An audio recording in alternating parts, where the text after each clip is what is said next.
Bernie Sanders recently made a really powerful speech on the Senate floor about how Congress is just way out of touch and that some aspects of the U.S. are just sad. Take a look. I am always amazed by the huge disconnect that exists between what we do here in Congress and what the American people want us to do.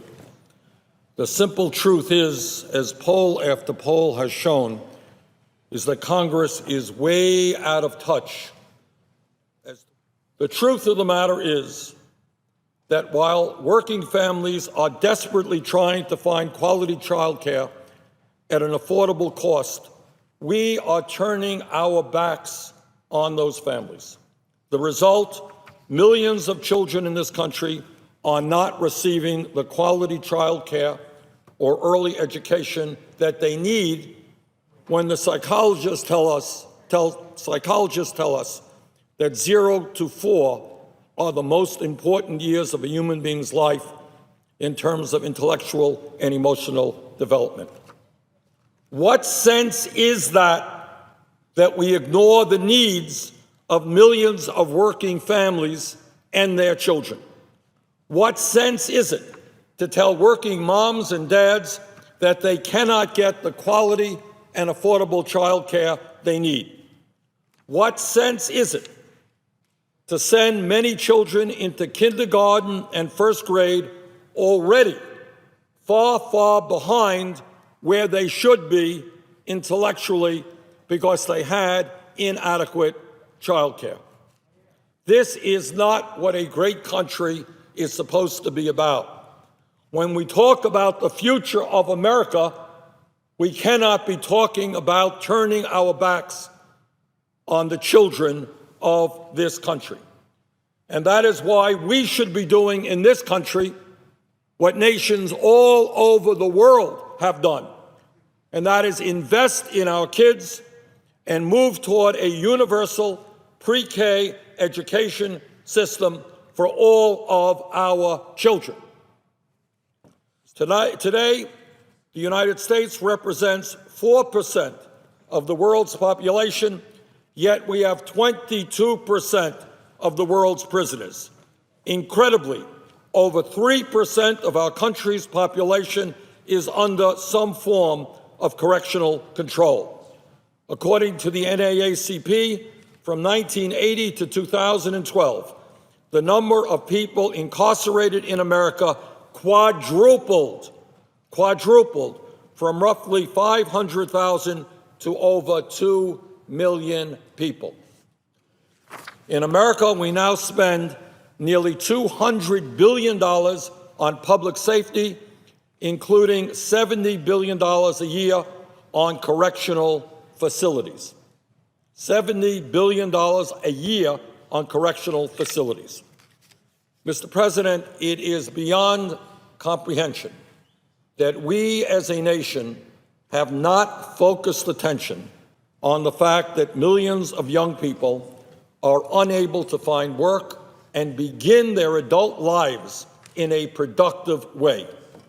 We cannot continue to turn our backs on this national tragedy. Let me be very clear, and I think I speak for the vast majority of people in this country, and I hope the majority of members in the United States Senate. It makes a lot more sense for us to be investing in jobs and in education to be spending billions of dollars on jails and incarceration. Mr. President, we have got to start creating a situation where our kids can leave school and lead productive lives, not have them arrested and incarcerated. Mr. President, I have introduced legislation, along with Representative John Conyers in the House, that would provide $5.5 billion in immediate funding to states and cities throughout this country to employ 1 million young Americans between the ages of 16 and 24, and to provide job training opportunities to young adults.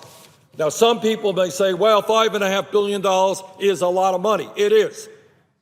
But it is a lot less expensive to provide jobs and education to our young people than to lock them up and to destroy their lives. Mr. President, as we debate ESEA, and again I want to thank Senators Murray and Alexander for their important work, I want this issue to be on the table, and I intend to offer an amendment that says in this country we're going to put our young people to work, we're going to get them an education rather than locking them up. So before I even get into the discussion about this video, I really want you guys to watch the full video. So if you have time, do it. I'll put the link in the description box because it's really phenomenal. He actually discusses a broad range of issues, and I think that he was really poignant, and it was a fantastic speech overall. So I can't recommend that enough. Now, he makes the claim that he says Congress is way out of touch, and of course, as always, Bernie Sanders couldn't be more right. But why are they way out of touch? Well, it's because of money in politics. See, since Supreme Court cases such as Bucky v. Vallejo, Citizens United, McCutcheon, well, the Supreme Court has held that money equals free speech. So now these mega-rich donors can basically buy out politicians, and it's not for as much as you'd think. They're not giving them too much money. I mean, the billionaires are giving upwards of tens of millions of dollars, but I mean, on average, a lot of these donations are within the $5,000 to $10,000 range. So you could buy a politician, you could buy them for really, really cheap. But I mean, I guess that's a matter of perspective. So since these Supreme Court cases, there's just been a huge influx of money in politics. Now, Congress doesn't care about all of these issues that Bernie Sanders brought up. And that's because their donors don't care about it. You see, what they get elected to do is what their corporate donors want, because what's the goal of a politician? Their one goal is to get elected. And if they don't appease their corporate donors, if they don't dance for them and do what they want, then they're not going to get in office. So that one priority that they have when they get in office is to appease all of their corporate donors one by one. Now, if you think that their corporate donors are going to be okay with them taking the time to discuss other issues other than their tax breaks, or you think they're going to be okay with them taking the time to say, look, let's reallocate funding, let's take from defense, or let's tax the rich and fund universal pre-K. Do you think their donors will be happy with that? No, not at all. So this is why nothing really gets done. Now, Bernie Sanders is one of just a few politicians that's not corrupt. So you have, Elizabeth Warren, Jeff Merkley. We did have Ron Wyden, but recently he was corrupted with the TPP. And now he seems to have just been entirely bought off. We have Alan Grayson in the House, potentially the Senate, because he is running in 2016. So we have just a small little handful out of hundreds of people who are not corrupt. This is sad. This is really sad. You see, if we actually get money out of politics through Wolfpack or other types of initiatives, well, then we're actually going to have a lot more Bernie Sanders, because guess what?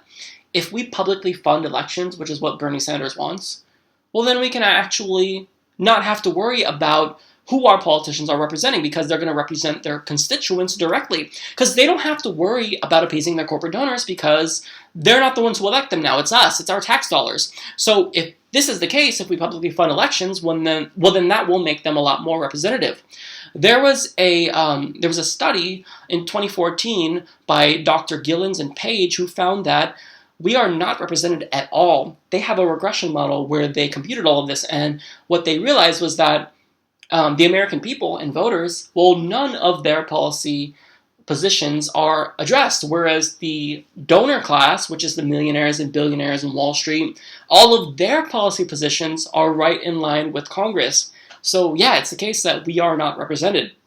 Now, when it comes to Bernie Sanders' speech, and getting back to that, what I really love about his speech is that he's so genuine, he's principled. I mean, you can really hear the frustration in his voice.